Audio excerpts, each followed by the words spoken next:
Hábitos saludables.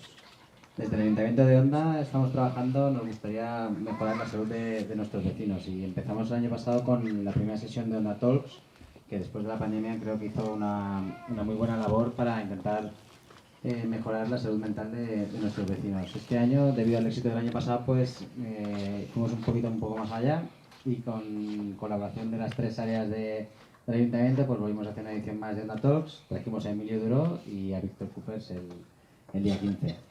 Creo que, como bien dijo Emilio Duró, vamos, la previsión es vivir 100 años, entonces hay que tener un buen planning de vida y qué mejor manera que de la mano de estos profesionales, que es el equipo humano que tiene ese entrenador personal, que nos van a marcar unas pautas que al final pues se trata de tener unos buenos hábitos, tanto de alimentación como de ejercicio físico.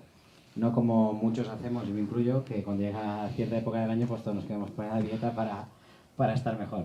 Entonces al final ellos nos van a marcar pues qué comprar, cómo cocinar y qué manera, pues qué pequeñitas cosas que con nuestro día a día que podemos cambiar nos pueden hacer mejorar de manera nuestra calidad de vida. Entonces nada, os dejo con Jesús Bolos, que empezará con la conferencia, con Vicente Salvador, que nunca me acuerdo del apellido porque tengo siempre como Sento, y con Vicente Cabedo. Así que nada, os dejo con ellos y manos a la obra.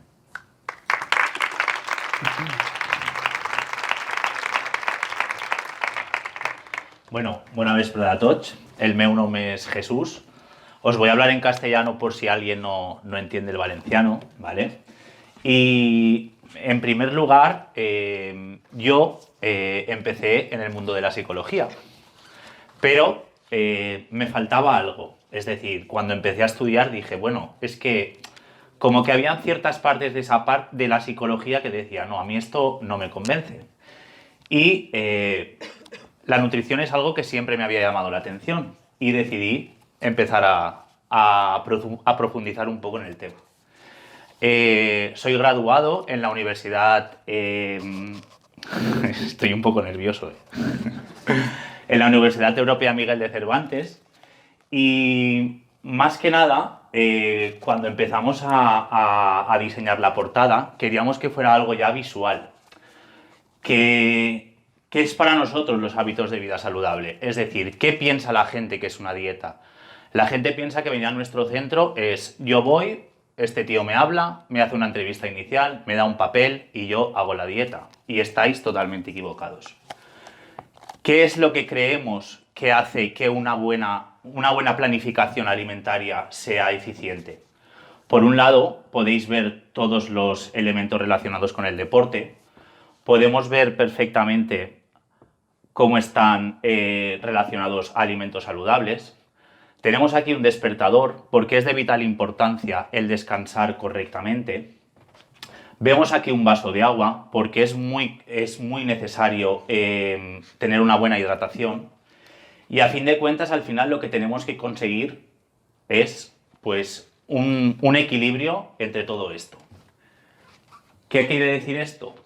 Para mí, y creo que es lo más importante, es la salud emocional. Es decir, tenemos muchas veces...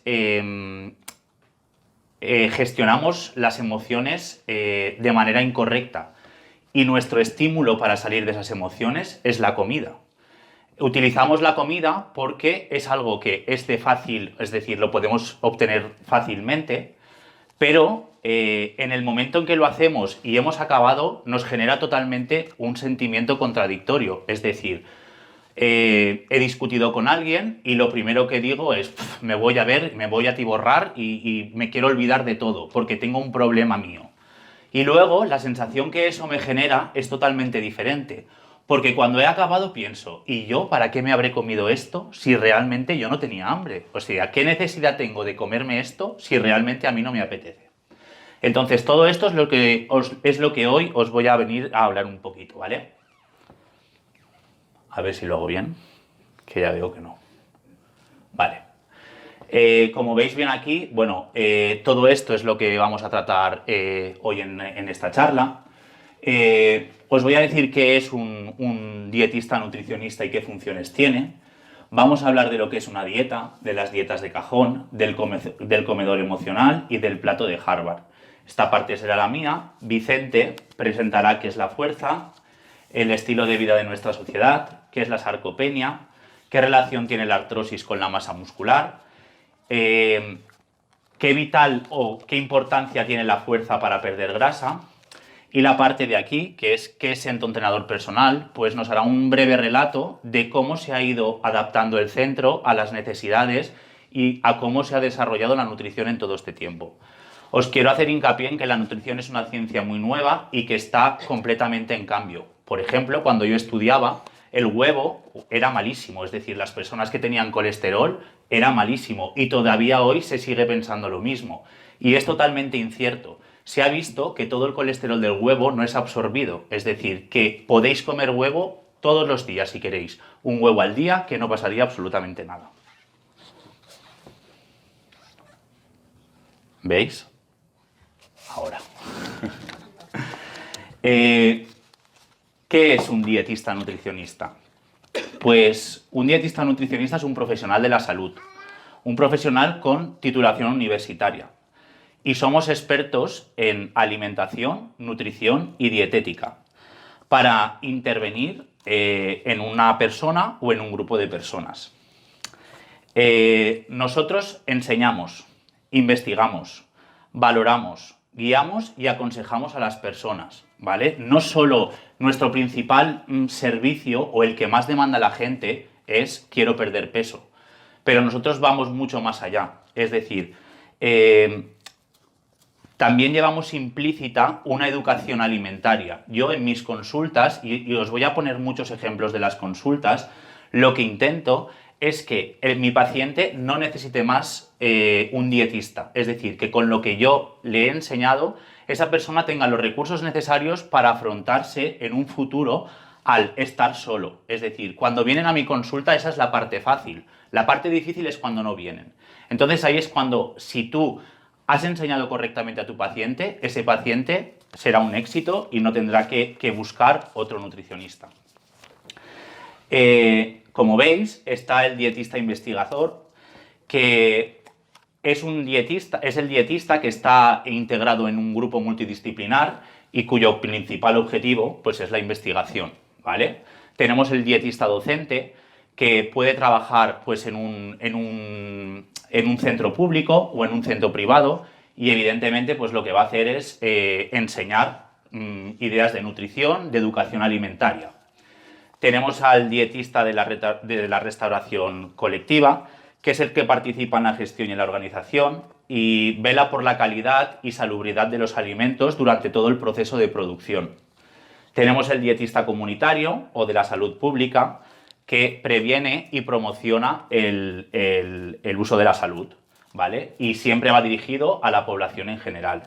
Y tenemos al dietista en la industria, que asesora en la innovación de nuevos productos y el marketing social relacionado con la alimentación. Pero, como veis, me he dejado el dietista clínico, que es el que nosotros o el que yo me he especializado.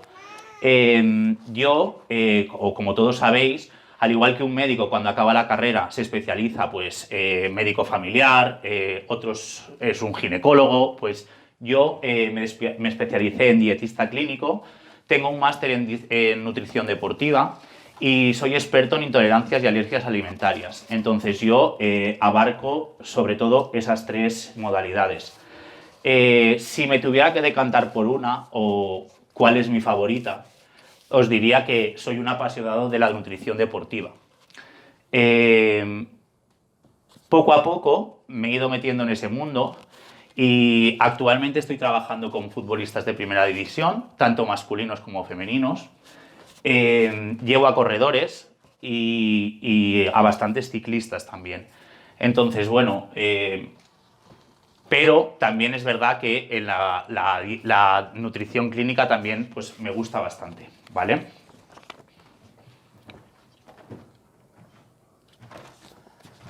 Un dietista clínico, ¿qué hace?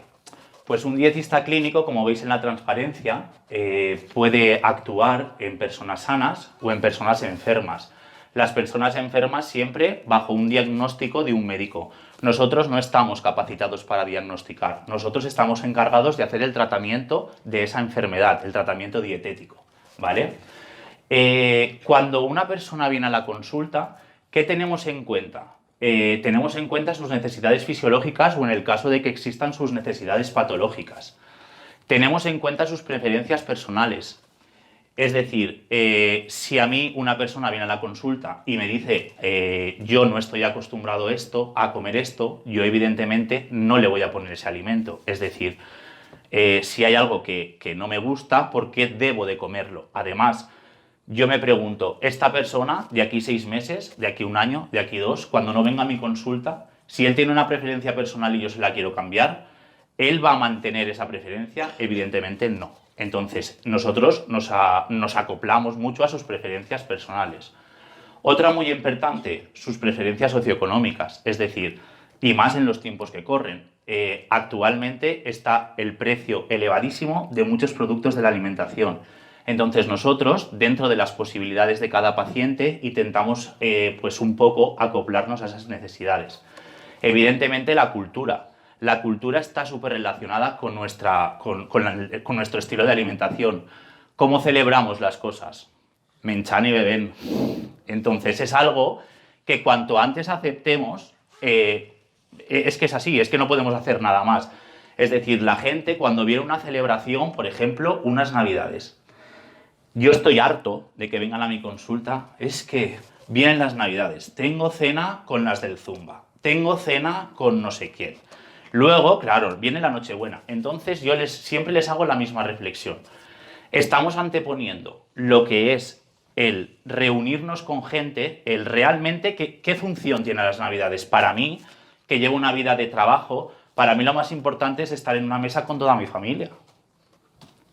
Y sin embargo, la gente se está agobiando por pensar en que si va a comer un canapé de más o un canapé de menos. Cuanto antes aceptemos que la cultura y que nuestra alimentación también viene determinada por eso, pues todos mejoraremos.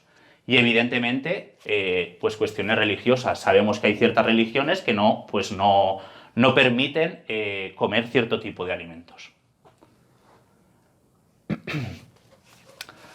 Os lanzo esta pregunta. ¿Sabéis cuál es la diferencia entre alimentación y alimentación saludable? ¿Nadie quiere participar?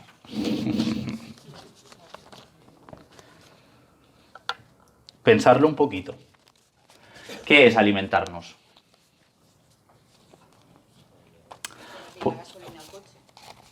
Por ejemplo, nutrirnos, alimentarnos. Pues es cuando de nuestro mundo exterior tomamos una serie de sustancias justamente para eso, para nutrirnos. Simplemente pueden ser buenas o pueden ser malas, ¿vale? ¿En qué consiste la alimentación saludable?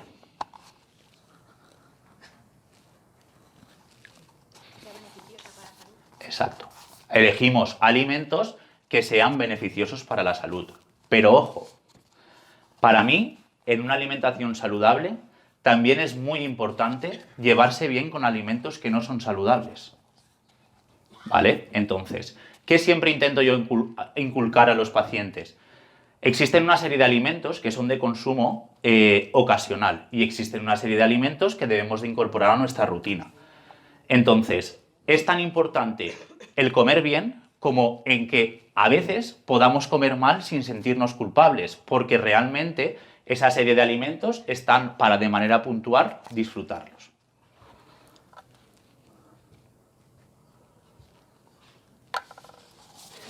Y alguien me podría decir que es una dieta.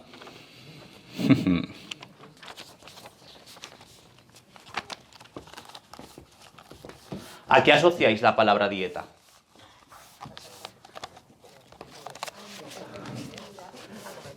A comer brócoli. La palabra dieta siempre es asociada a restricción. Es que no me van a dejar comer esto, es que no me van a dejar comer lo otro. ¿Es verdad o no es verdad? Sin embargo, cuando una persona busca un buen profesional y se encuentra con esto, siempre te dice, ¡buah! Es que como mucho más que antes. Es que me encuentro más energético. Es que descanso mejor. Entonces, ¿qué estamos haciendo mal? Pues quizá no estamos buscando un buen profesional. actualmente existen mucho intrusismo laboral en todas las profesiones, pero en lo de la nutrición últimamente es brutal. Siempre que veáis, pierde 10 kilos en 2 meses, fuera, mal. Tómate este batido, mal. Es decir, hay que comer comida. Es que es la única manera que vais a poder mantenerlo en el tiempo, ¿vale? ¿Por qué la dieta de la lechuga y la pechuga? No podemos estar toda la vida comiendo lechuga y pechuga. ¿Quién puede mantener en su día a día estar 2 años comiendo lechuga, pechuga, lechuga, pescado? Nadie. Sí que es verdad que nosotros, los dietistas nutricionistas, podemos establecer una estrategia nutricional con un paciente y reducir cierta parte de alimentos, pero no eliminarlos por completo. Los temidos carbohidratos, por ejemplo. Toda persona que decide ponerse a dieta por ella misma dice, pues lo primero que me quito es el pan, la pasta, la patata, las legumbres y me quedo con la carne, el pescado y 4 cosas más. Mal fet. ¿Por qué? Porque eso no se va a poder sostener en el tiempo. Es que no, o sea, no hay humano que pueda aguantar eso. ¿Vale? Entonces, como digo, para mí no hay alimentos prohibidos, pero sí que hay alimentos, como os digo antes, que debéis de consumirlos de manera ocasional y hay alimentos que debéis de consumir pues, de manera frecuente, ¿vale?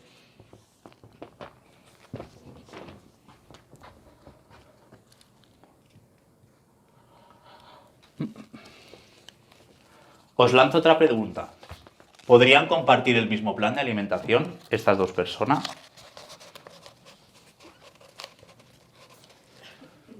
En la imagen vemos una persona que está durmiendo y vemos una persona pues un poco más mayor, por así decirlo, con un buen estado físico y haciendo deporte.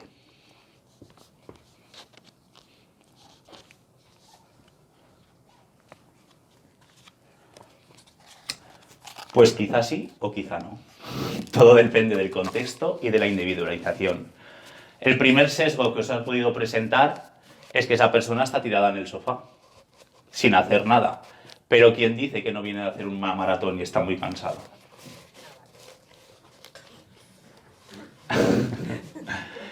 Entonces, es muy importante que, dependiendo de qué paciente tienes delante,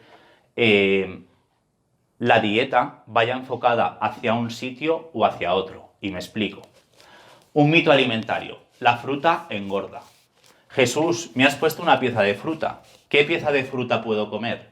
Puedes comer todas las frutas. Se pueden comer todas las frutas sin necesidad de restringir ninguna pieza de fruta. Pero, ¿qué pasa cuando yo, por ejemplo, a una naranja la exprimo? Simplemente la fruta tiene un azúcar presente en el mismo alimento. Es decir, nadie ha cogido un sobre de azúcar y se lo ha metido con una jeringuilla dentro de la naranja. Entonces, es un azúcar que no se libera en sangre rápidamente.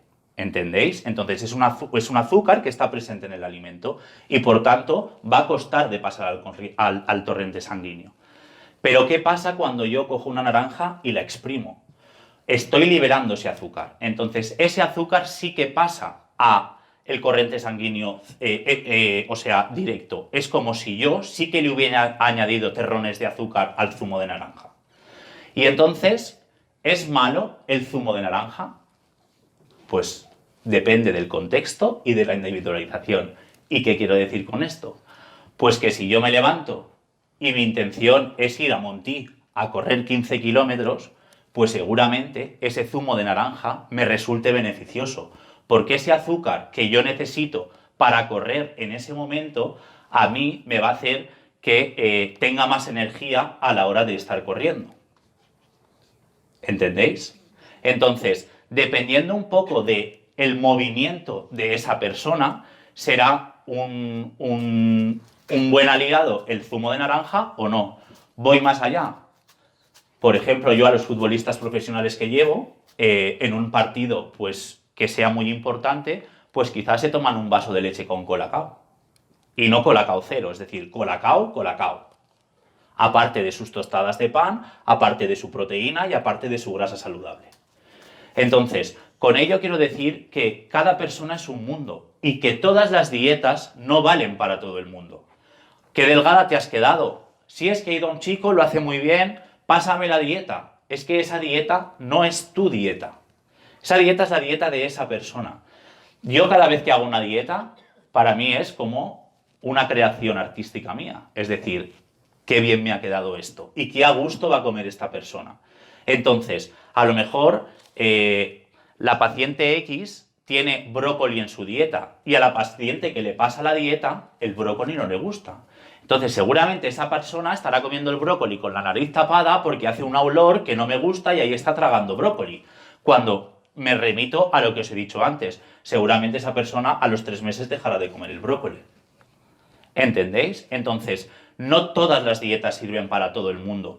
La gente puede tener cualquier patología. Dependiendo de la patología que tengas, le deben de restringir ciertos alimentos. Quizá tú no sabes que esa persona tiene esa patología y estás dejando de comer ciertos alimentos porque en esa dieta puntual no sale ese alimento. Entonces, cada persona tiene unas necesidades, cada persona tiene un movimiento, cada persona tiene unos gustos diferentes y por tanto la dieta tiene que ser totalmente personalizada a tu manera de comer, a tu manera de cocinar y a tu ritmo de vida, que es muy importante.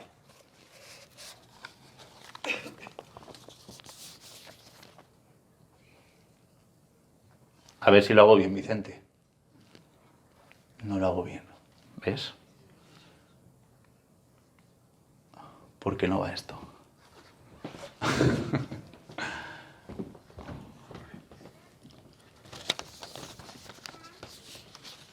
Ahora. Y esto, para mí, es lo más importante. ¿Alguien sabe qué es un comedor emocional?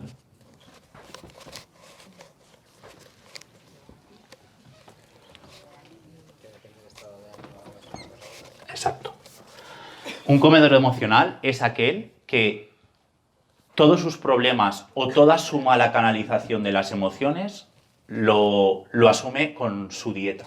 Es decir, y hay veces que es difícil de entender porque las enfermedades mentales muchas veces no se ven y nosotros somos un poco egoístas con palabras como es que deberías de hacer algo más por ti mismo, cuando a lo mejor quizá esa persona ya lo está intentando. Pero llega un momento que no pueden, o sea, no pueden y se colapsan.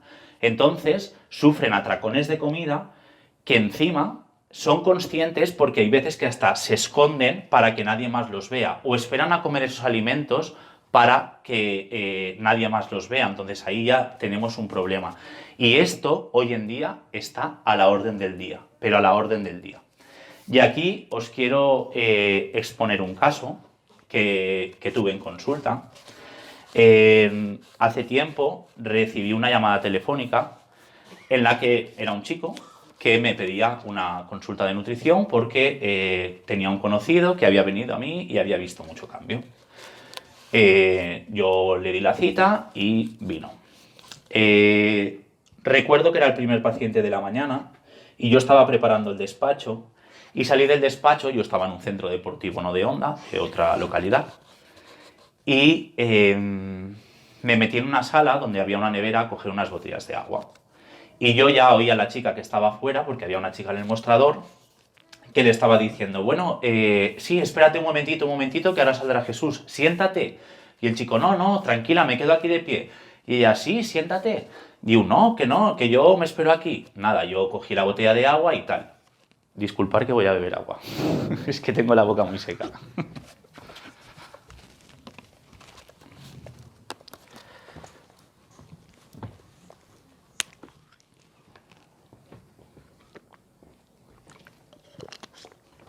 Vale.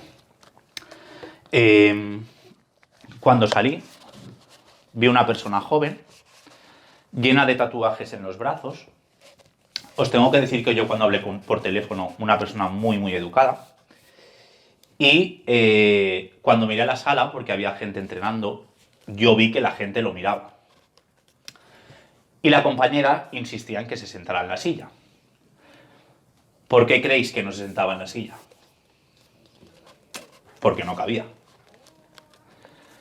Yo lo invité a pasar a la consulta y nos fuimos a la consulta. Una vez en la consulta, yo empecé a abrirle toda la anamnesis, abrimos el historial clínico y yo le hice una serie de preguntas, porque yo cuando abro, cuando abro los historiales siempre intento saber qué tipo de alimentación ha tenido esa persona durante toda su vida, para saber más que nada qué relación tiene esa persona con la comida. Él me estuvo contando que cuando llegó la crisis del coronavirus perdió el trabajo. Estaba pagando una casa, se acababa de separar, tenía 2 hijos y que evidentemente comía compulsivamente. Él había engordado pues sobre unos 45 kilos y al principio lo hacía ya de manera inconsciente, es decir, se levantaba, empezaba a agobiarse por todos los problemas que o pensaba que podía tener y ya era directamente irse a la nevera. Irse a la nevera y ser capaz de beberse 1 litro de gazpacho, comerse una cuña entera de queso y cogerse media barra de pan. Y llegó un momento en que yo le dije, ¿por qué necesitas mi ayuda? Y él me contestó, eres mi última esperanza. Si contigo ya no avanzo o no cambio, me voy a operar. Me voy a hacer un bypass gástrico. El médico, solo me senté en la silla, ya me dijo que mi caso era de operación, que ya no había nada que hacer. Pero a mí me da miedo operarme, porque evidentemente es una operación y corren un riesgo.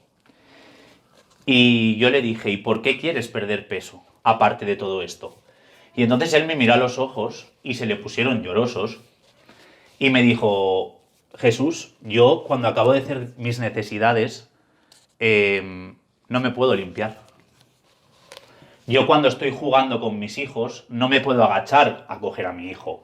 O cuando me dicen de tirarme una pelota no puedo correr detrás de la pelota, porque yo me fatigo. Y entonces yo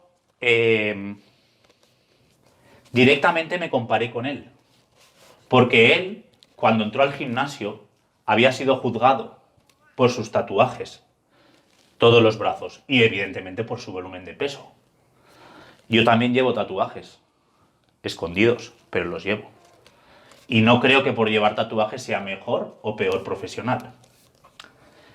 Yo, aparte de ser autónomo, también trabajo para una empresa de nutricionistas en farmacia. Y a mí también me hicieron un ERTE.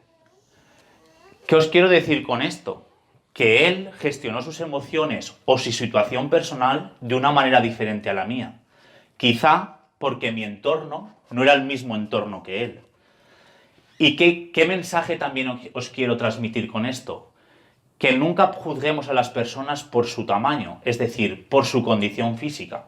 Tenemos que haber gente más voluptuosa, tenemos que haber gente con las caderas más anchas, tienen que haber gente con las piernas más gorditas, otros con las piernas más delgadas. Pero al fin y al cabo, emitir juicios de esa persona sin saber lo que llevas a sus espaldas, algo que somos todos muy valientes en hacer, quizá para esa persona suponga un problema de irse a la nevera y de no controlar todos esos atracones. Entonces, muchas veces juzgamos sin saber qué hay detrás de esa persona, ¿vale? Por último, porque le dije que lo iba a decir, yo le dije, tengo una charla en Onda, digo, y voy a hablar de ti. Y me dice, ¿de mí? Actualmente ha perdido ya 40 kilos y el médico lo quería llevar a la mesa de operaciones. Le dije, bueno, y voy a hablar de ti. Y me dice, ¿de mí? ¿Y qué vas? Y digo, ¿pero tú me das permiso? Dice, yo, claro. Dice, ¿y qué vas a decir? Y yo digo, que eres un campeón. Y que gracias a personas como él,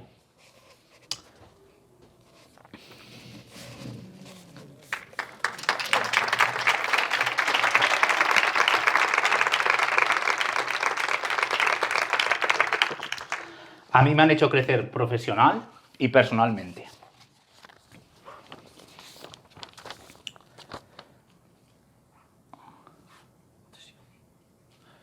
Y ya por último, el plato de Harvard. Esto es lo que actualmente yo explico en consulta, porque un poco para que la gente tenga la idea, o ahora en este caso, para daros un poco la idea de cómo debéis de distribuir el plato una vez preparéis los platos en casa. Es decir, la primera cosa que debemos de hacer es que nuestro plato, la mitad del plato, tiene que componerse de verdura, de vegetales. Aquí, en un cuarto del plato, tendríamos una proteína saludable, pues como podría ser una carne, un pescado, un huevo. Si nos vamos ya a proteínas vegetales, pues un tofu, un seitán, una soja texturizada. Y por última parte, deberíamos de tener los hidratos de carbono. Podríamos poner patata, podríamos poner pasta, arroces, legumbres, ¿vale? Entonces, esta sería la manera que nosotros enseñamos a distribuir el plato en consulta. Porque nos damos cuenta, por ejemplo, que cuando yo les digo, ¿qué has comido? ¿O qué sueles comer? ¿Ensalada de pasta? Y yo digo, uy, ¿y cómo te la has hecho de esto? Digo, pues mira, Jesús, yo me pongo el plato lleno de pasta.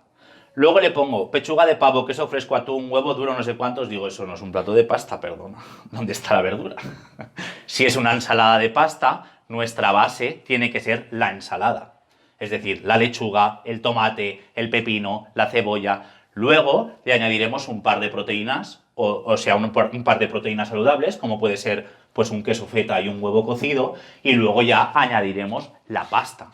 Evidentemente, estos son recomendaciones a nivel general, porque dependiendo un poco también de lo que hablábamos antes, del contexto y de la individualización, es decir, si es una persona que es un deportista profesional, pues seguramente la distribución cambie. Pero esto sería lo que nosotros aconsejaríamos a nivel de población en general. Otra cosa de las que hacemos, ahora si no lo veis, lo giraré. Nuestra sociedad o nosotros llevamos una vida muy, muy, muy ajetreada. Entonces, muchas veces, entre casa, hijos, trabajo, no nos da tiempo a preparar estos menús que a primera vista podrían ser saludables. Entonces, nosotros enseñamos en el centro una técnica, o bueno, lo habréis oído hablar porque millones de Instagramers lo hacen, el batch cooking, que se trata de los domingos. Yo normalmente recomiendo siempre que se haga el domingo y el miércoles, un poco para no tener que estar tanto tiempo en la cocina, y preparar la serie de alimentos que tienes en el plan de alimentación que yo te he puesto. Pero que esto lo podéis trasladar a vosotros mismos, porque yo siempre me gustaría o os aconsejaría que planifiquéis las comidas con anterioridad. Es decir, y es muy fácil. Yo hago 2 rayas y aquí pondría lunes, martes, miércoles, jueves, viernes, sábado y domingo. La comida y la cena. Y distribuiría estas casillas. Los pongo así, ¿vale? ¿Qué voy a comer el lunes? Lentejas. Para cenar vamos a hacer pescado. Cada uno luego dentro de la variedad o sus gustos, ¿vale? Aquí vamos a hacer un arroz con verduras y huevo a la plancha.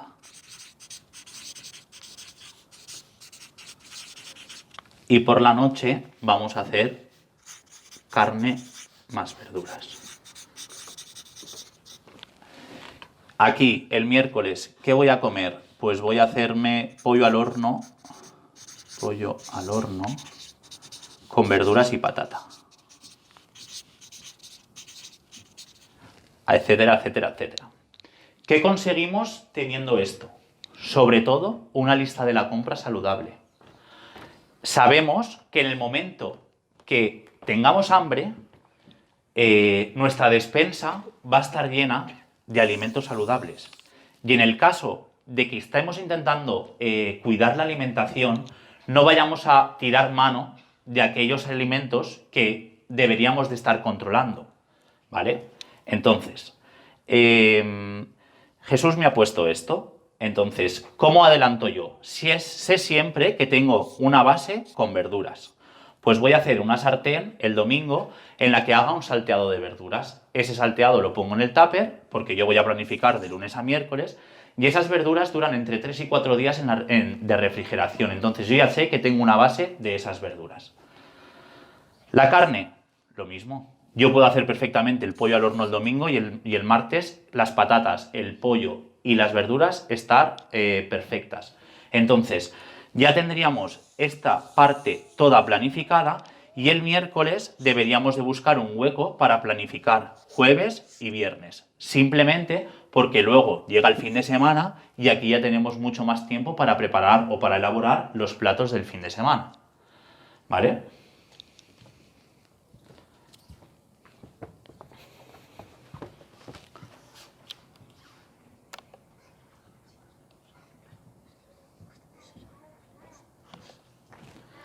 Y ahora simplemente os quiero decir, porque no me lo he apuntado, pero lo llevo aquí, más o menos,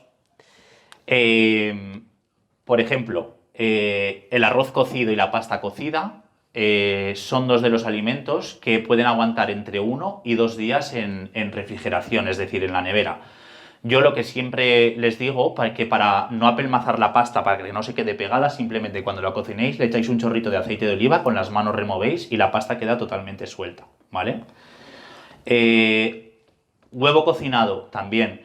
Entre el huevo cocinado, por ejemplo, a la plancha sería entre 1 y 2 días, pero unos huevos cocidos perfectamente pueden estar en la nevera una semana. La carne cocinada entre 3 y 4 días, la sopa y los guisados de carne y de verdura entre 3 y 4 días, la verdura cocinada, como os he dicho, entre 3 y 4 días, el pescado entre 2 y 3 días y las legumbres entre 2 y 3 días. Entonces, una buena manera de planificar si lleváis un estilo de vida pues que no tenéis tiempo para estar cocinando, sería eso, el domingo. Planificar todos estos alimentos, dejar muchas de las cosas adelantadas y a partir del miércoles hacer lo del jueves y lo del viernes para así el sábado ya pues volver a planificar toda la semana. Y bueno, si alguien tiene alguna pregunta.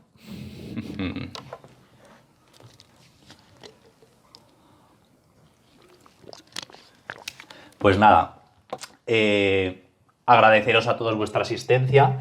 Y sobre todo agradecerle pues también a Paco y al Ayuntamiento de Onda el que nos hayan invitado pues un poco a contaros un poco lo que hacemos y quiénes somos, ¿vale? Muchas gracias a todos.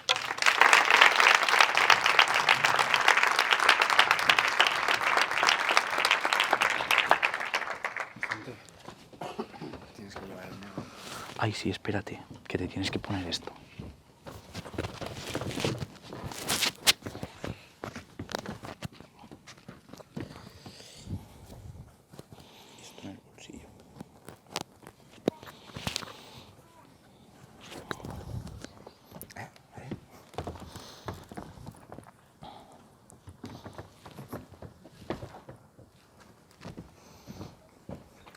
Buenas, buenas. Vale, sí, se me escucha. Buenas a todos, soy Vicente Cabedo, soy técnico superior en dietética y nutrición y experto en el entrenamiento de fuerza. Mi compañero Jesús, que lo ha hecho muy bien, nos ha hablado de qué es la alimentación dentro de los hábitos saludables y algunas técnicas que nos van a ayudar para mejorar este hábito. Yo voy a hablar más del tema de lo que sería el entrenamiento de fuerza y cómo nos puede ayudar en nuestros hábitos saludables y por qué es importante este entrenamiento de fuerza. Vale, antes de empezar con qué es la fuerza, vamos a pensar para nosotros qué es estar vivo. Cuando pensamos en qué es estar vivo, ¿qué imágenes nos vienen a la cabeza? Respirar, ¿qué más? ¿Alguna cosita más por ahí? Moverte, muy bien. Saltar, vale. Estar con gente, ¿no? Reír, un paseo por la montaña, vale. Y cuando hablamos de falta de vitalidad, ¿en qué pensamos? Sofá, ¿vale? Más cositas por ahí. Agotamiento, cansancio. Imágenes tristes, ¿no? Cuando pensamos en estar vivo, nos vienen imágenes a la cabeza con mucho movimiento. Y cuando pensamos en qué es la falta de vitalidad, vemos imágenes más apagadas. Vale, pues ¿qué es la fuerza? La fuerza es la capacidad del ser humano de generar movimiento. Así que solo con eso ya podemos imaginarnos cómo puede afectar esto a nuestro estado de ánimo. Vale, dentro de lo que es la fuerza, muchas veces solemos tener la mala percepción de que el entrenamiento de fuerza solo es el levantamiento de pesas. Pero si hemos dicho que la fuerza es la capacidad de generar movimiento, ¿solo sería en un aspecto de levantar una pesa o habría más ámbitos que podrían afectar a este? ¿Vale? ¿Qué sería entonces hacer movimiento? Vencer una resistencia. Esa resistencia puede ser bien nuestra propia gravedad, nuestro propio cuerpo, nuestro peso corporal, pero muchas veces cuando hablamos del entrenamiento de fuerza decimos, no, es que entrenar con pesas es malo, o es mejor entrenar con nuestro propio cuerpo. Vale, ¿todas las personas están adaptadas a mover su propio cuerpo, a la resistencia que supone su propio cuerpo contra la gravedad? ¿Vale? No todas las personas están...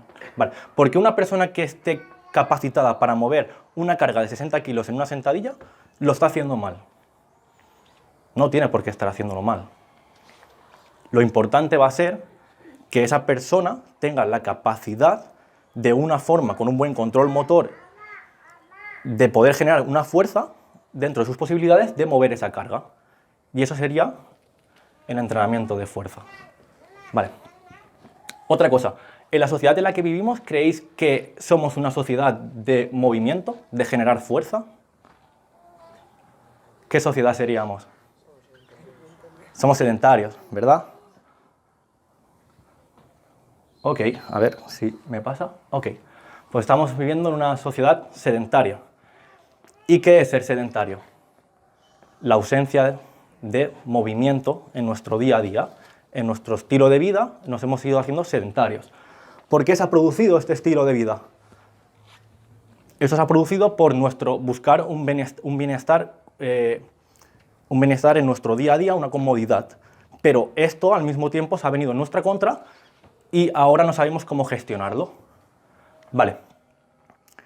¿Qué ha pasado durante el tiempo? Hemos pasado de buscar un río para poder beber, a buscar a una presa de la cual poder comer, buscar un alimento del cual poder, lo mismo, alimentarnos. ¿A qué hemos pasado luego? A crear una sociedad en la que teníamos una aldea, donde teníamos un techo, un río cerca, podíamos cultivar en él y podíamos tener nuestros propios animales. Vale. ¿Qué hemos hecho después? Hemos creado una casa, hemos metido un sofá, hemos metido un aire acondicionado, una nevera llena de comida y nos pasamos todo el día viendo el Netflix. Y encima ahora todo lo que decíamos del Netflix, pues ahora tenemos todos los productos tecnológicos que no nos ayudan a este estilo de vida, que en un principio tendría que haber sido beneficioso y nos está haciendo una contraproducencia. Vale, entonces, ahora voy a ir a otra cosita, que sería, ¿qué somos? La gente que estamos promoviendo los hábitos saludables dentro de esta sociedad. Yo creo que hemos avanzado tan rápido que ahora estamos buscando una forma de compensar eso. Y por eso estamos escuchando tantas veces lo que es una alimentación, el entrenamiento de fuerza, y son cositas que van a ir entrando en nuestra sociedad para poder combatir este hábito, este estilo de vida. Y tenemos que aprender a incorporar esas técnicas que profesionales de la salud, del entrenamiento y de la nutrición nos van a ir metiendo para poder combatirlo. Vale, vamos a hablar ahora de los problemas que nos causa este estilo de vida. Podríamos decir que son 3 enfermedades, problemas psicológicos y lo que nos produciría también en la pérdida de masa muscular. Porque si la fuerza es la capacidad de generar movimiento, los que generan este movimiento es la masa muscular, que es lo que desarrollamos para poder generar movimiento. Entonces, de la parte psicológica ha hablado más Jesús, que es el experto en ello. Yo no voy a entrar más tanto en esa parte. Voy a entrar más tanto en los problemas de enfermedades y en los problemas de la pérdida de masa muscular. Problemas de enfermedades. Podríamos hablar de varios tipos. intolerancias producidas por nosotros mismos, por creer mitos que no son así y indirectamente creamos esa intolerancia. Podríamos hablar de los problemas cardiovasculares que nos generan y otro tipo de enfermedades indirectas como podría ser pues, una alimentación rica en toxinas y tal que nos podría producir un cáncer. Vale. En las enfermedades cardiovasculares encontraríamos pues, obesidades, colesterol, triglicéridos, etc. En la parte la parte trigliceral.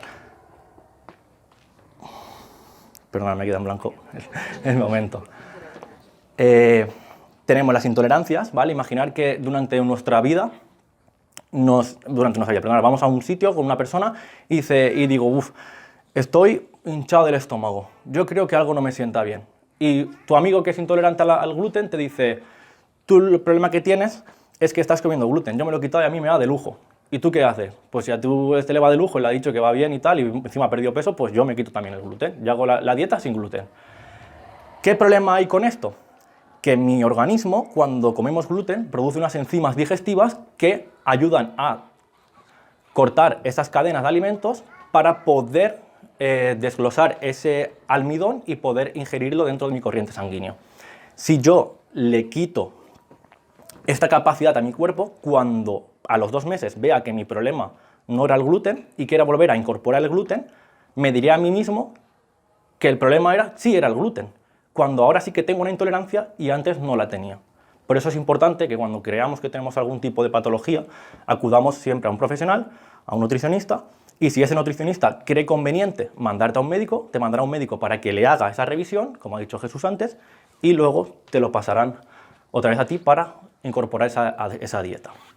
Vale.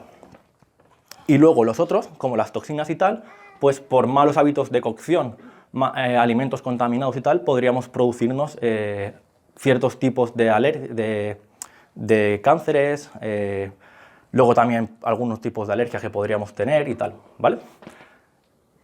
Y después nos faltaría la pérdida de masa muscular. En la masa muscular, cuando dejamos de producir movimiento, mi cuerpo dice, ¿para qué narices voy a estar generando yo masa muscular si estoy todo el día en el sofá y no necesito crear esa masa muscular? Dejo de usar energía para producir estas células de masa muscular y estos tejidos musculares y lo utilizo esta energía para otros procesos, como sea el almacenamiento de grasas, lípidos, etc. Ok.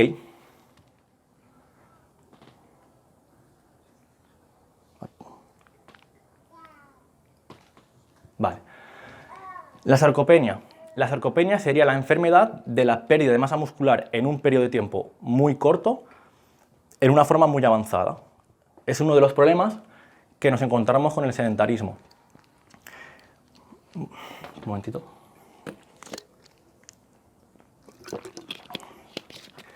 Y muchas veces pensaremos, al ver esta imagen, podríamos pensar que esto sucede en las personas avanzadas, de alta edad. Pero esto es así. No es la realidad. Los estudios dicen que la sarcopenia puede empezar en personas sedentarias entre los 20 y 30 años. Y si cogemos estudios de niños y adolescentes, podemos ver que con los años este grupo de sociedad cada vez tienen un porcentaje de masa muscular más bajo. Y esto es un problema. ¿Por qué es un problema? Vale. Vamos a hacer esa pregunta y os contesto. ¿Por qué el mal estado de nuestros músculos podrían ser los culpables de nuestra artrosis? Imaginamos, tenemos aquí el cuádriceps, ¿vale? Este cuádriceps, en vez de estar desarrollado y tener una gran tensión en nuestra rótula, sería más finito y no obtendría la capacidad de mantener esta rótula, porque yo no tengo masa muscular. Cuando yo vaya a generar movimiento, no va a ser capaz de mantener la rótula, lo que va a producir que este cartílago de aquí caiga con este cartílago de aquí. Y si os fijáis, aquí hay otro ligamento y sistema nervioso. Cuando esto sucede, nuestra masa muscular no es capaz de amortiguar ni de controlar nuestra rodilla. Entonces, se produce un choque entre cartílagos y es cuando empezamos a tener dolores en las rodillas. Estos dolores, si os fijáis, no los tenemos solo a los 50 o 60 años. Que tenga hijos o gente joven y tal, pensará que cuando juegan a fútbol y tal, ya con 15, 20, 30 años, ya están esos problemas. Y esto es lo que poco a poco va a evolucionar en esta artrosis. ¿Vale? No es solo importante el entrenamiento de fuerza en sí, sino también saber orientarlo. Si este cartílago cae sobre este cartílago, empezará a haber un choque del fémur y de la tibia, y esto va a producir que cuando andemos, en vez de empujar con nuestro pie hacia adelante, empujaremos a lo mejor ligeramente con el pie hacia afuera y empezaremos a chafar hacia dentro o hacia afuera con los pies, evitando ese continuo hacia adelante, porque me duele la rodilla cuando chafo muchas veces hacia adelante, porque mi cuádriceps no sabe estabilizar e intento otra forma. ¿Y eso qué va haciendo? Pues que poco a poco, con el paso del tiempo, voy creando un camino distinto a mi rodilla, que es una deformación ósea, que va saliendo, si os fijáis, una deformación tanto en las manos también suele pasar, se ve más, que nos va produciendo molestia y dolor. Pero lo necesitamos porque ahora chafamos aquí, y ahora mi estructura está aquí. Si mi estructura estuviera aquí, yo no necesitaría crear esa deformación, pero ahora sí. Y esa deformación de aquí pasa al dedo. Y cuando está en el dedo, ¿qué pasa? Pues sale el juanete. Y si os fijáis, al final va todo unido. Me duele el dedo, me duele el talón, me duele la rodilla y me duele la cadera. Porque es una estructura de movimiento que va todo unido. Y por eso es importante, cuando a veces nos diagnostican artrosis o antes de que aparezca esta artrosis, que se combata con el entrenamiento de fuerza, bien hecho y controlado. ¿Alguna dudita por aquí? Que a lo mejor alguien puede, no sé, algún caso o tal. Otras cosas que puede pasar, porque ahora estamos pensando en una situación más común, pero gente que se dedique siempre a hacer lo mismo, por ejemplo, alguien que cosa muchas veces, que suele tener artrosis, también ya no es solo que nos falte masa muscular, sino que a lo mejor nos falta masa muscular en el ejercicio contrario. Entonces, si mis dedos siempre están aquí, yo no tengo suficiente fuerza como para abrir la mano de forma mantenida. Y esto produce al final que mi mano esté aquí siempre, porque esto nunca lo he entrenado. Y al final quiero deformaciones aquí dentro, para poder seguir trabajando aquí dentro.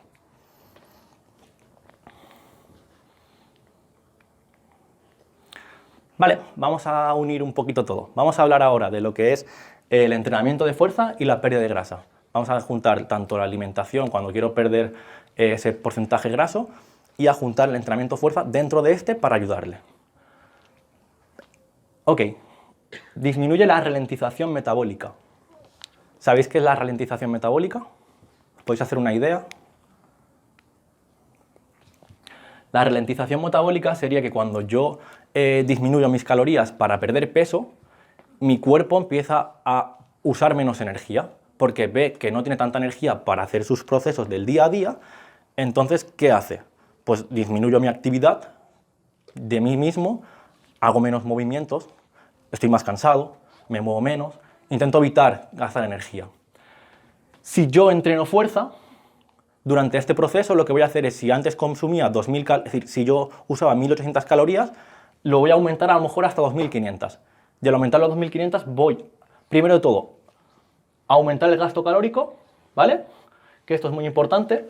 Voy a poder comer más, no voy a tener que comer tan poquito durante mi día a día para poder llegar a estas necesidades, y encima voy a hacer que poco a poco esta ralentización metabólica, si hubiera pasado de 2000 a 1500 en un mes, vaya más paulatino, más despacio. Entonces, a lo mejor cuando pase un mes, en vez de comer 1500, estoy comiendo 2200 y puedo mantener esto. Y como decía Jesús, con el tiempo, la persona no va a estar comiendo 1500 calorías siempre. No va a poder estar comiendo siempre tan poquito lechuga y pechuga. Va a necesitar poder comer más y disfrutar de sus comidas.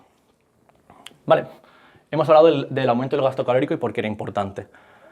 Ayuda a priorizar la regeneración muscular. ¿Por qué esto?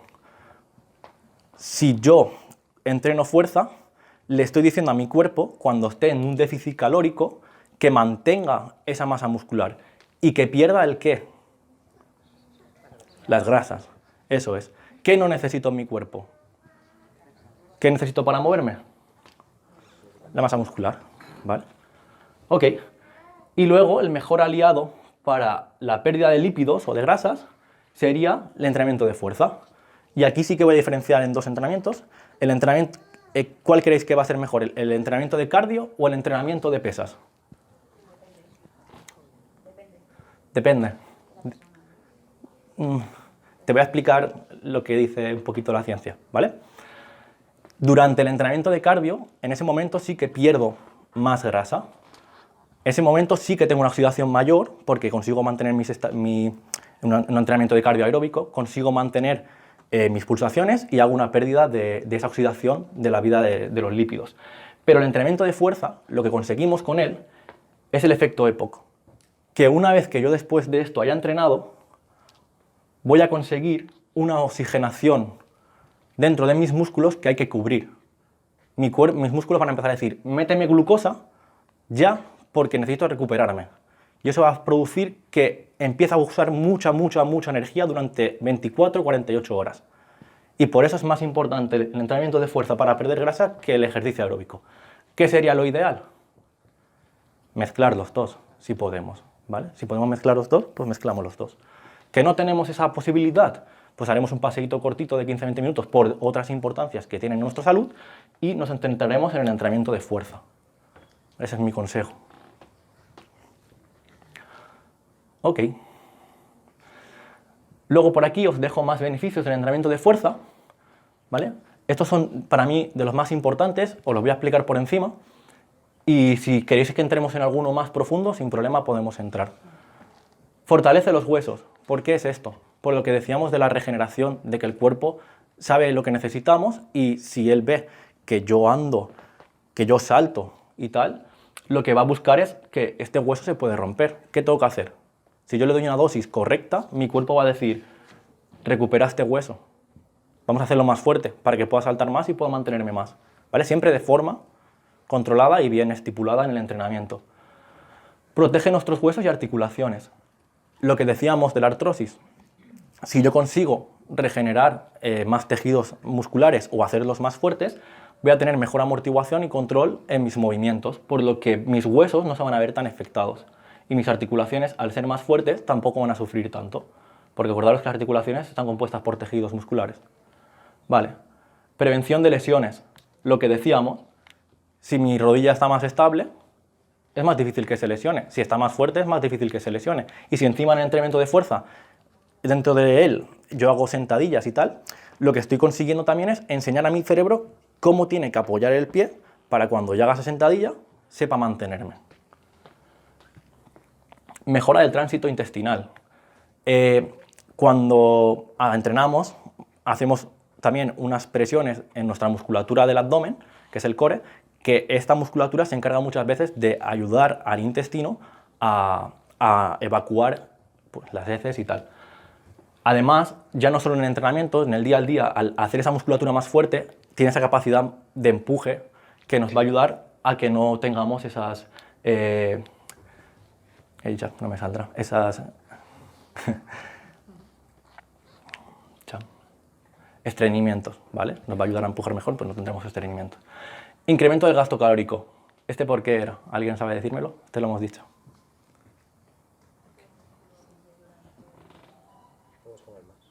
Puedes comer más. Yo hago más energía, además que hemos dicho que el entrenamiento de fuerza que hacía por encima de otros entrenamientos. Quemaba más grasas y me exigía el efecto EPOC que me decía que necesitaba mucha energía. Entonces, eso me permite tener un gasto calórico más alto. También hay que tener mucho cuidado con esto, porque si yo me pongo a comer, a entrenar más, no significa que ahora voy a comer menos, voy a entrenar más y voy a perder más peso. No. Esto va a producir, si yo no doy suficiente energía para recuperar mis músculos, también al mismo tiempo puedo que sea contraproducente, porque si no me recupero, mi masa muscular no se va a recuperar y al final va a producir una lesión. ¿Vale? Mejora de la concentración y coordinación. De esto, ¿vale? Voy a hablar sobre todo de casos, estos dos voy a hablar de casos científicos. En este se demostró que gente que se dedica a videojuegos aprovechan, lo utilizan mucho, porque demostraron que con un estudio había un equipo que jugaba después de hacer entrenamiento de fuerza y otro que no. Hicieron varias partidas de varios juegos y lo iban probando dentro de lo que fue una conferencia de videojuegos y lo hicieron esta prueba. Lo que encontraron es que esta gente estaba más con la gente que hacía fuerza antes del partido, tenía más estímulos y más reflejos respecto a los otros que no lo hacían. y también en la coordinación de movimientos, porque aunque parezca que no, en los juegos hay que estar muy rápido con los dedos y tal, veían que también eran más habilidosos. Entonces, también hay varios estudios, aparte de ese, por ejemplo, en gente de exámenes que han hecho pues, de PAUS y tal, que también se hicieron pruebas y también veían que la gente que entrenaba y tal tenía mejores resultados en las pruebas. Luego, en la mejora de la memoria y del estado de ánimo, perdonad, también se hizo un estudio con personas mayores en las cuales leían un texto y luego al día después lo escribían, ese texto. Lo hicieron durante 2 meses. Y luego habían otros que entrenaban, leían, al día siguiente entrenaban y lo escribían. Como era durante 2 meses, los primeros mejoraron. Los que no entrenaban mejoraron, porque de practicar un hábito pues iban mejorando. Pero se vio que los otros, si estos mejoran aquí, los otros era por 3. Mejoraban muchísimo más su concentración de la memoria y del estado de ánimo. De la memoria, perdón. Y era porque estimulaba una parte del cerebro cuando entrenamos, que esta parte del cerebro está relacionadamente con la misma que utiliza la memoria, del cortoplacista, es la memoria cortoplacista sobre todo. Y luego del estado de ánimo. Por la parte igual, esa misma parte del cerebro que estimula, segrega unas hormonas que nos ayudan al estado de ánimo, entre una de ellas la dopamina. Vale, pues esto era la parte más o menos que quería hablar. Voy ahora a contaros, bueno, a que viajemos por una historia y para acabar os dejaré con Sento, ¿vale? Imaginémonos que queremos hacer el viaje de nuestra vida y somos vikingos y estamos en Noruega, ¿vale? Y vamos a coger nuestro barco vikingo y vamos a meter dentro de este barco pues 4 cosas: cerveza, vino, comida en abundancia y madera. Vale. Ahora vamos a pensar que somos el barco, ¿vale? Y que este viaje que vamos a hacer va a ser la operación Bikini. Y queremos llegar cuanto antes de Noruega a Mediterráneo porque ahí está la Festuki y queremos llegar de puta madre. Vale. Empezamos nuestro viaje, salimos del fiordo. Bueno, una cosita antes de empezar. El barco, su estructura y sus vigas, estamos de acuerdo que sería, si somos nosotros, sería nuestra masa muscular, ¿no? ¿Vale? Nuestra masa muscular. Salimos del fiordo, empezamos, no hay marea, es un sitio tranquilo, pasa la primera semana hasta que conseguimos salir y vamos de lujo y decimos, vamos también que esta comida en exceso que habíamos cogido, podemos tirarla que nos sobra y podemos ir un poquito más rápido, cogemos la comida y la tiramos. Tal conforme llegamos a mar abierto, vemos como que el oleaje, la marea, el viento nos frena un poco. Y decimos, pues ¿qué hacemos? Pues nos sobra un poquito de vino y un poquito de tal, que esto tenemos de sobra para aguantar el viaje. Y cogemos y lo tiramos. Pasa la semana siguiente y en esta semana de repente nos viene un temporal, un oleaje muy fuerte y empieza a pegarnos en el barco. Pum, pum, pum. El barco se empieza a resquebrajar, ¿vale? Y vemos que nuestra masa muscular no puede aguantar. ¿Qué hacemos? Teníamos madera, ¿no? No pasa nada. Tapamos el barco, ponemos madera y seguimos el viaje. Hemos pasado la primera fase.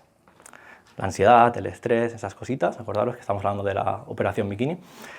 Conseguimos superarla. Pasa la siguiente semana y otro oleaje fuerte contra el barco. ¡Pum! ¡Pum! Esta vez más fuerte. Y nuestro barco se empieza a romper. Empezamos a hundirnos. ¿Qué hacemos? Tenemos que salir a flote, ¿verdad? Vamos a coger los bidones y los vamos a tirar. Y con la madera que nos queda vamos a tapar el barco. Empezamos a tirar los bidones a todo tren. Tapamos el barco con la madera que nos queda y conseguimos salir a flote. El mar está tranquilo, hemos pasado las ansiedades, el lo conseguiré, el me veo bien en el espejo o no, no sé, ¿vale? Todas esas dudas. Pero no nos queda madera. Hemos tirado todos nuestros lípidos, ¿vale? Que eran la cerveza, tal, pero no nos queda madera. Llega la semana 3, llegamos al Golfo de Vizcaya y el oleaje empieza muy fuerte, pum, pum. Se nos rompe el barco por todos lados. ¿Qué hacemos? no tenemos madera, estamos jodidos. ¿Qué vamos a hacer? Las vigas que no necesitamos y que más o menos podemos aguantar, las cogemos y tapamos los agujeros. ¿Qué más podemos hacer? Vamos a cortar los que están aguantando un poco, vamos a sacar un poco de madera y vamos a tapar los agujeros. Vale, después de todo esto, milagrosamente, si no nos da ningún problema psicológico, ¿vale? Dentro de lo que sería esta operación bikini, salimos a flote. Estamos en Bilbao, o en La Concha mejor. Pero un momentito, tengo la boca sequísima. Estamos en la Concha, pero no podemos más. Y nos quedan dos opciones. Estamos viendo que en la playa hay gente comiendo un chuletón, cerveza, pinchos y a todo tren. Y nos queda un camino súper largo. O le enviamos a la mierda, o con todos nuestros problemas psicológicos decimos que sigamos el viaje. Sea la que sea, hemos fracasado. Porque en cualquier momento, o bien me retiro aquí y me voy, o voy a tener un problema de salud que luego no voy a poder controlar. ¿Qué ha pasado durante el viaje? Teníamos prisa por llegar, ¿verdad? Hemos empezado, nos hemos puesto una dieta súper baja en calorías, hemos tirado todo nuestro glucógeno que teníamos en el cuerpo para ir lo más rápido posible, pero esos 4 kilos que yo empecé perdiendo no era grasa la que había perdido, era el glucógeno que tenían los músculos y no me queda energía. Ya he llegado al mar y nada más llegar al mar estaba cansado ya, no podía más. ¿Qué he hecho? La madera la he ido usando, pero nunca he parado a reponer madera. Los bidones los he tirado, pero aquí hay un problema, que cuando tirábamos los bidones, tirábamos el contenido, pero también la madera. No había nadie que nos dijera, coge la madera y úsala para tapar agujeros. ¿Y quién es ese dentro de nuestra operación bikini? El entrenamiento de fuerza. Si hubiera habido alguien diciendo, tira ese líquido, guarda la madera, que esa madera es importante para mantener mi masa muscular, posiblemente habría llegado mejor al viaje. Y además no he disfrutado de nada. He pasado por Dinamarca, he pasado por Países Bajos, he pasado por Francia y nunca me he parado a disfrutar de sus vistas. Imaginaros que hubiéramos ido parando a reponer esa madera y hubiéramos entrado por el río Sena sin ninguna prisa y alguien como Jesús nos hubiera enseñado a hacer una bechamel y nos hubiéramos hecho unos canelones. Habría estado bien, ¿verdad? Unos canelones así bien hechos, con su salsita. Nos hubiéramos ido a Bilbao o a La Concha y nos hubiera dicho nuestro nutri que no te preocupes, cómete tu trozo de ternera con unas patatitas y unas verduritas ricas. Hubieras llegado a Asturias y te hubieras parado y comerte una buena fabada. Te hubieras parado en Galicia y te hubieras comido un pulpito con sus patatitas. Pero no hemos sabido disfrutar de eso. No hemos aprendido nada durante nuestro viaje. Simplemente hemos querido ir a todo tren y nos hemos chocado contra todos los problemas que nos han ido causando. Pues nada, eso es. Vamos a intentar disfrutar de esto. Se trata de cambiar de hábitos, no de perder peso, no de perder kilos. Porque si eso lo podemos mantener en el tiempo, eso es lo que de verdad nos va a ayudar como persona.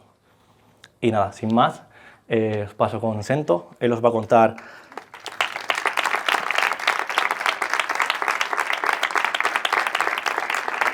Gracias.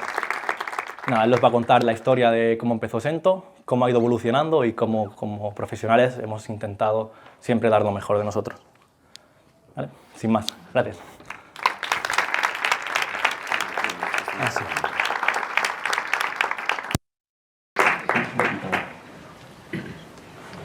Gemma.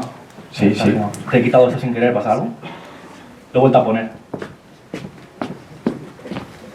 Tranquila que yo voy a ser breve. Que tienen hambre ya.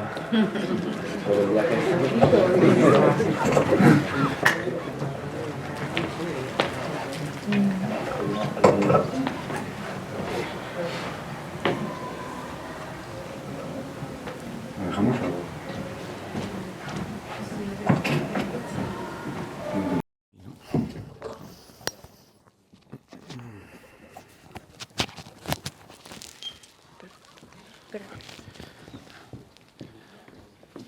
Muy buenas a todos. Primero que nada, daros las gracias por haber venido a esta charla, a Paco y al Ayuntamiento también, y aparte del gran equipo que tengo, que sin ellos no sería posible llegar hasta donde, gracias a Dios, estamos llegando.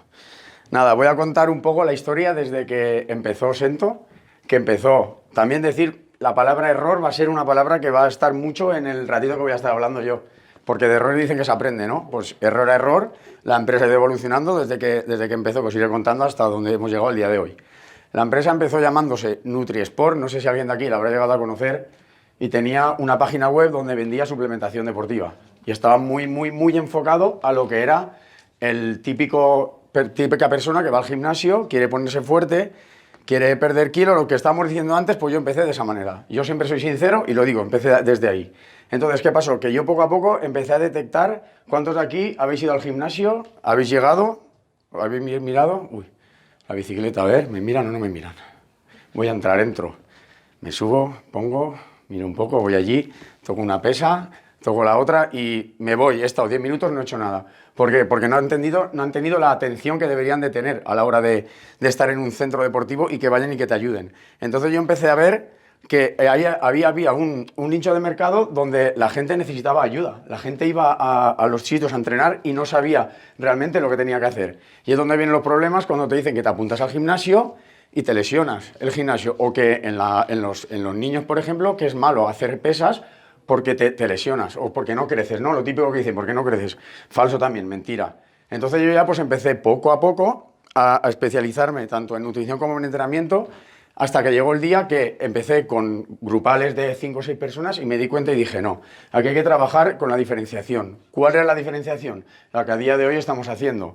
¿Cuál es? Entra un cliente por la puerta, se le pregunta cuál es la necesidad que tiene, acorde a la necesidad que él tiene, se le hace un trabajo individualizado. ¿Qué es un trabajo individualizado? Tú entras dentro de las salas que nosotros tenemos, te se hace una valoración funcional de cada una de tus articulaciones, a ver cómo funcionas, y acorde a ello y al objetivo que tú tengas, puede ser rendimiento deportivo, puede ser una rehabilitación de una lesión, puede ser simplemente que quieres estar bien y estar saludable pero necesitas ayuda de alguien, o pueden ser varios factores más. Entonces nosotros, después de esa valoración, empezamos a trabajar con el cliente, tanto en la parte de entrenamiento, que tenemos las 2 salas, como luego pasaremos a la parte de nutrición. Pero en el entrenamiento quería yo especificar mucho eso, porque os daréis cuenta que la gente cuando va a cualquier centro no está bien atendida, realmente. Si os dais cuenta, no sé si de aquí os ha pasado alguno lo que os he contado del gimnasio, pero yo supongo que sí, que vas, te preparan una ficha, te dan una ficha, y te dejan estar ahí, ya está. Te dan una ficha y toma, esta es una ficha, tienes que hacer 3×12, tienes que ir a aquella máquina, tienes que hacer aquello. Una máquina guiada es fácil, la gente lo hace. Parece que no se vaya a lesionar, que internamente pueden pasar muchas cosas a nivel articular, aunque no se vea enmascarado en esa máquina. Y entonces, pues, te dejan estar ahí y ya está. Como mucho hay un instructor delante de 20 y pico personas o 30 personas o más dentro de la sala, que no es culpa del monitor tampoco. A lo mejor es culpa del mismo centro que no está trabajando bien individualizado con la persona. Entonces, pues desde Sento empecé yo, lo que os decía de la suplementación, empecé de suplementación, luego ya estaba yo solo y poco a poco me di cuenta que estaba creciendo y que necesitaba ayuda de más profesionales como son ellos. ¿De acuerdo? Entonces, a ver, es que ahora mismo ya me he quedado hasta bloqueado, no sé ni qué decir más. No, claro, porque, a ver, al final yo lo que quería era expresar un poco lo que hacemos dentro del centro, ¿vale? Porque como yo os habían hablado de todo, lo que quería era eso, es más o menos que sepáis. Tenemos la parte de entrenamiento personal, que es eso, es un trabajo muy individualizado, el de entrenamiento personal. Y el de nutrición lo mismo, llega el cliente, según el objetivo le hacemos una pequeña valoración y según el objetivo que tenga, pues entonces ya le derivamos a un profesional o a otro profesional. Pues igual, tanto en la parte de nutrición como en la parte de entrenamiento, es lo que solemos hacer. ¿Vale? Simplemente que sepáis eso, el trabajo que hacemos y también por haber asistido aquí, si queréis, aquí hay una tarjetita donde la tarjeta está de aquí, que tenéis un 20% de descuento si queréis en el primer mes para venir allí a adquirir cualquiera de los servicios. ¿Vale? Muchas gracias por venir.